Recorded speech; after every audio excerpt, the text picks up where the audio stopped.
1130 Podcast. It's Odie Breeze, baby. Dre on wheels. You know it. Now where you was when a nigga was messed up? Where you was I was at, on man? my ass. I was stuck in a tree. Ain't Out nobody there help me fucked out. up. Ain't nobody help me down. I was faded. I was drinking. I was nobody popping tell the me molly. I shit. wasn't thinking. But I'm grown now. So it's back Yo, to what the it do, basics. everybody? It's your man Dre, aka Dre on Wheels, and welcome back to a new episode here of the 1130 Podcast. How you guys doing out there, man? You know I got asked how y'all weekend was. It was Juneteenth this past weekend. You know, here in DC, all my black folks was down at Black Lives Matter Plaza. I mean, they can't wait to put them all down there, so they can really be going wild though. But Father's Day was this past Sunday, man. Happy Father's Day to once again to all my dads out there. Hope y'all had fun. Hope y'all turned up and did y'all thing. Got a couple of things we want to talk about this week here on the 1130 Podcast, man, because you know it's Tuesday, new episode, so save me a couple of tacos, man, because it's Taco Tuesday. But yo, we're going to dive right into it, man. Jamie Foxx, you guys, yes, Jamie Foxx will be playing Mike Tyson in an upcoming biopic. Originally announced back in 2014, Jamie Foxx now officially confirmed that he will be playing Mike Tyson in an upcoming biopic. Despite announced 6 years back, the Oscar award-winning actor has brought the film back to surface. Jamie Foxx noted that he will be bulking up for his role in chronicling the life of the former American heavyweight boxer, giving an emphatic yes when asked if the film is still going ahead. The actor also discussed the exercise and shared an image of his new physique. Jamie would say doing biopics is tough. It's a tough thing. It's really a tough thing, as we all can imagine. Some things take 20 years to get done, but it was officially got the red ball rolling, he said. I can't wait to show people what it is to prepare for the role.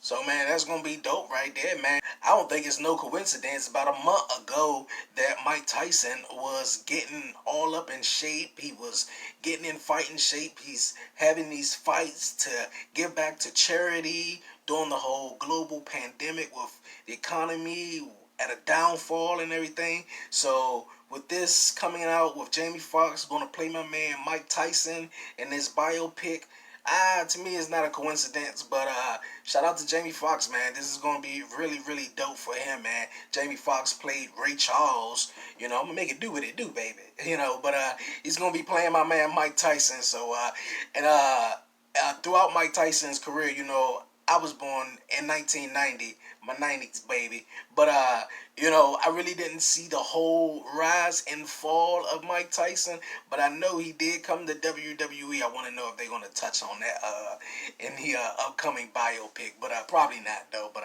cool shout out to Jamie Foxx, who's going to be playing Mike Tyson. We're on to one funny guy to another. You guys, D.L. Hughley left fans shocked and concerned when he passed out on stage during his stand-up comedy performance in Nashville, Tennessee this past Friday. In this clip that has gone viral, D.L. Hughley to slur his speech and quickly become apparent that something is wrong. Someone made their way onto the stage to check on D.L. Hughley and to support his body, then was completely passed out, fell on the floor, and hit his head. Pretty quickly, people rushed to his aid and carried him off on the stage, man. Check this out. It's me, D.L. Hughley. I'm just being released from St. Thomas Hospital in Nashville. I want to thank them for taking such good care of me.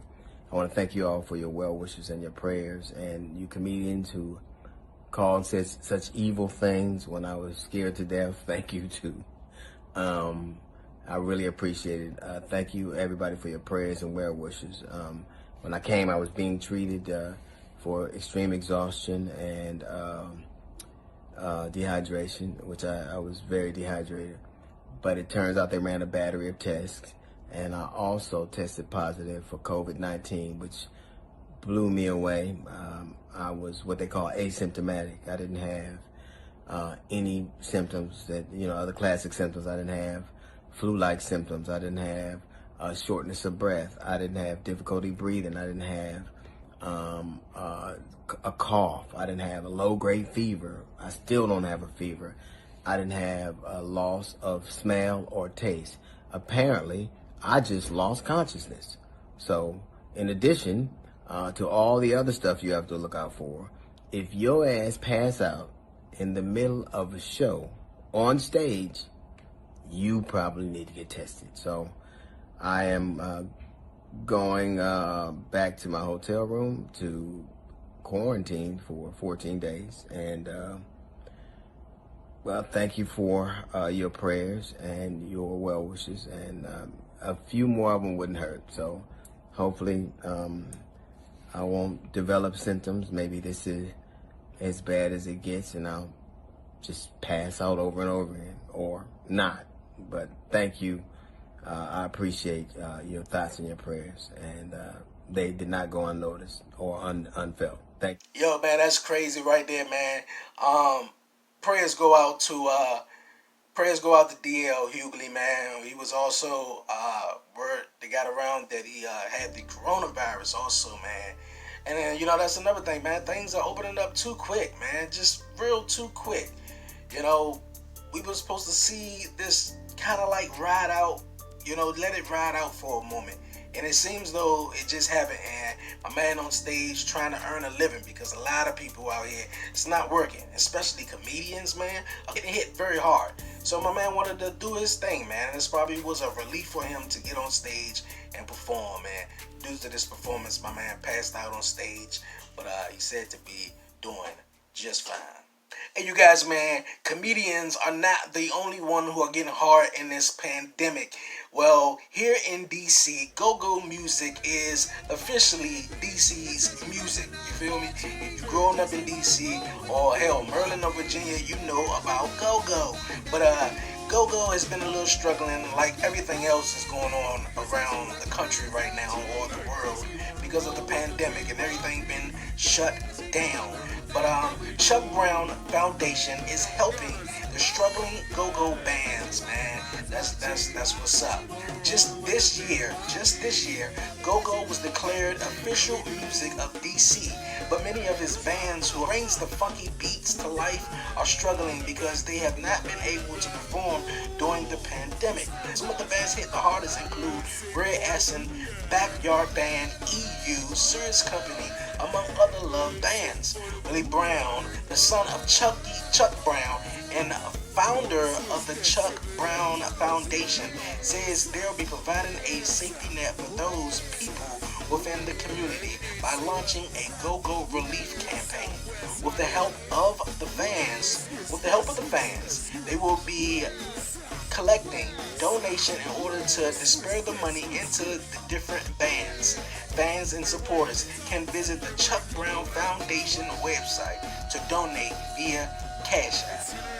Hey, yo, we gonna move on, man. Hey, yo, Donald Trump been lunching, man. This past weekend, man, he held a campaign at some arena, man, was giving away millions and millions of tickets, but not even half of the venue showed up. Like, come on, man. We already know that it's a pandemic going on out here, and that he's just saying, you know what, guys, let's crowd everybody's sick asses into one big, huge venue. Like, come on. Ain't nobody that stupid. And anybody going to the polls this November to still vote for that redhead dude, man, is out of their freaking mind, though, man. They out of their mind. And Trump's still out of his mind. Trump is vowing to boycott the NFL. Like, who gives a fuck? Like, literally, who really gives a fuck, man? Trump has drawn the battle lines now. If the NFL allows players to take a knee during the national anthem in 2020, Trump says, man, the days of watching pro football are over. Trump made his threat during Friday morning tweet aimed at Dr. Anthony earlier this week. He warned America that a second wave of COVID-19 could impact pro sports, and straight up football may not happen this year. I mean, like, come on, whether it does or don't, man, that's not even the point. The point is the sick freak just trying to jam-pack everybody into an arena to get, votes on his side come November, because nobody wants to see this fraud in office again. Like, he's going to boycott the NFL, if anybody takes a knee. Oh, that's what you can say, if anybody takes a knee. But you couldn't mention George Floyd or Breonna Taylor when everybody, when it was protesting for 2 weeks straight. You couldn't mention that. You're going to get your mans to, let's clear the White House scene, let's clear it away and just go take a picture. Like, that's where we at, though. You're going to boycott the NFL, though. That's where we really at, though. Like, get out of here, man. Until now, finding a sponsor for your podcast has been really hard. Anchor Sponsorships changes all of that by doing the work for you and matching you with great advertisers that fit your podcast. It's a new world of advertising for independent podcasters. Here's how it works. When you turn on sponsorships, we'll start connecting you with potential sponsors right away. As soon as we match you with one you want to work with, all you need to do is record a custom ad in your own voice. Then choose where in each of your episodes you want your ad to appear. As your episode gets played, you get paid. And you can cash out whenever you want. Sign up now and start getting paid to podcast. Welcome back here to the 1130 podcast, man. I want to send a special shout out to my brother Zodi Breeze, man. Thank you for the music, man. Hot fire, man. I appreciate it so much, man. Also, man, I want to give a shout out to Daryl and Deshaun, man, over at the Whip Show, man. The Wrestling Heroes and Insider Podcast, aka The Whip Show, man. Each and every Friday, join them as they interview former referees, former wrestlers, all that and more, wherever you get your podcasts, each and every Friday. Well, last week, a Fedex driver, got spit on and called the N-word, man. With all the crazy crap is going on, man, at this pivotal time, is really exposing a lot of racist motherfuckers, man. Check this shit out.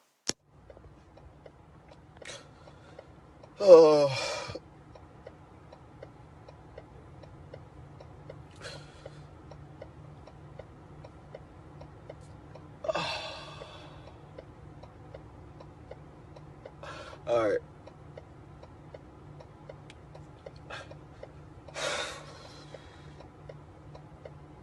So, what the fuck is the point of all of this protest shit if it don't work? I'm in the country right now and I'm delivering.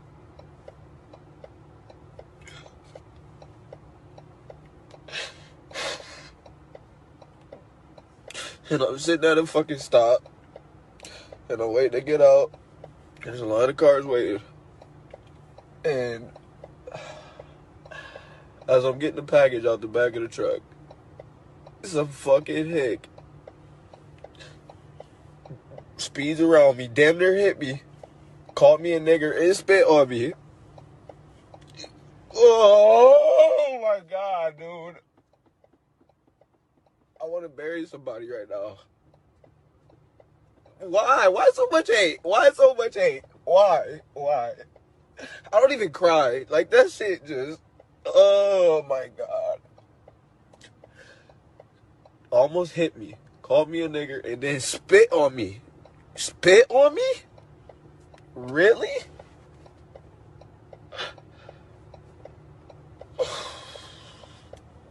Wow.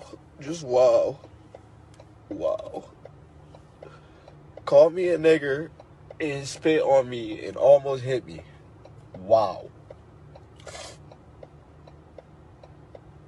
Why? Why so much hate? I don't get it. I really don't get it. I don't understand. I got white family. My dad's white. I don't get it. I don't get it. Crazy video is real sad, man. He's at work. Fedex driver sitting, just spit on and calling. You gonna call him the N-word? Like, man, with everything literally going on, the killing of George Floyd, man, and just racist white people just thinking they can do and say whatever. Like, man, it's a boiling point. Trust me, it's a boiling point, and a boil, it busts.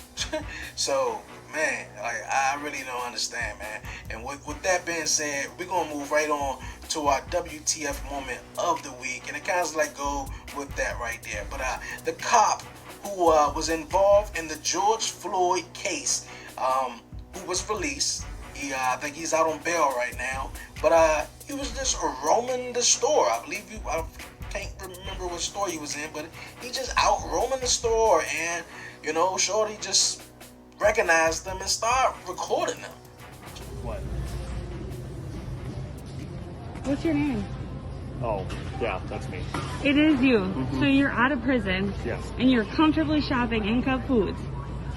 As if you didn't do anything. I wouldn't call it comfortably. I'd just say getting necessities or helping. I don't think you should have that right. I don't even think you should be out on bail. I can understand I mean, how does it feel? I'm sorry you feel that way. No, you're not sorry. Like, you're literally outside here comfortably as if you didn't kill that man. Did you think that people weren't going to recognize you? Honestly, did you? You don't have the right to be here.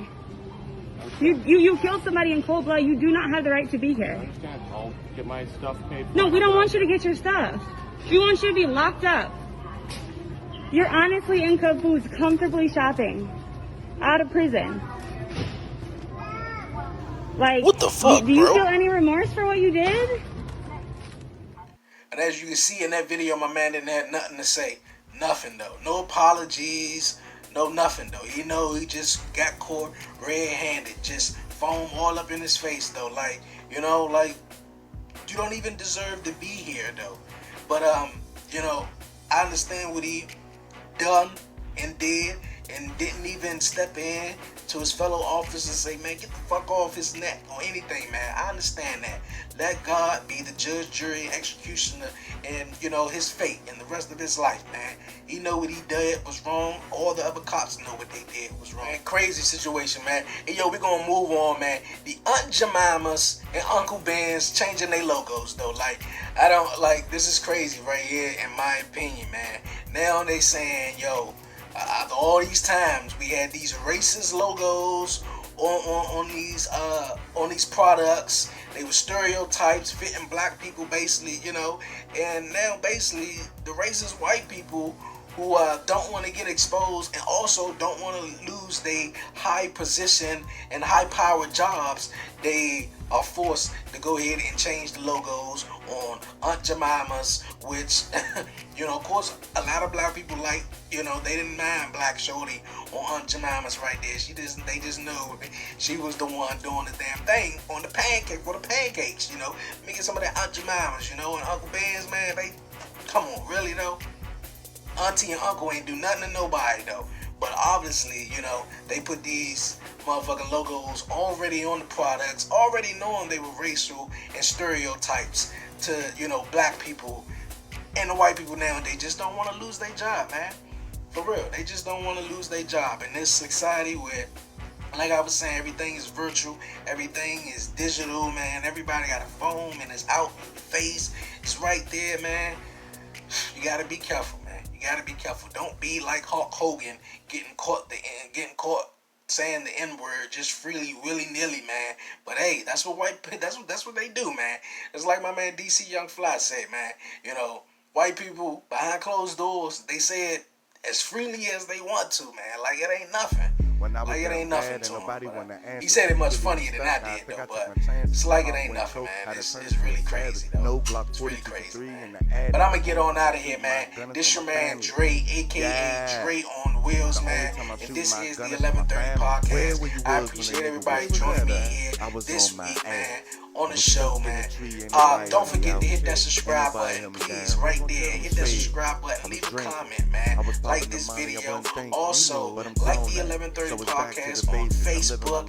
Yes, and follow me on Twitter at Dre on Wheels. And also follow me at the 1130 podcast on Instagram, man. I appreciate it once again, man. So much, man. Also, I have a new podcast. Yes, a new podcast each and every Thursday Thursday, the 1130 podcast, Talk Pro Wrestling. Join me as I talk pro wrestling, man, and recap past week in pro wrestling, WWE, NWA, TNA, AEW, and more. That's the 1130 podcast, Talk Pro Wrestling, each and every Thursday. Once again, it's your man Dre, aka Dre on Wheels, and I'm out. I ain't about to tell you what I already told you.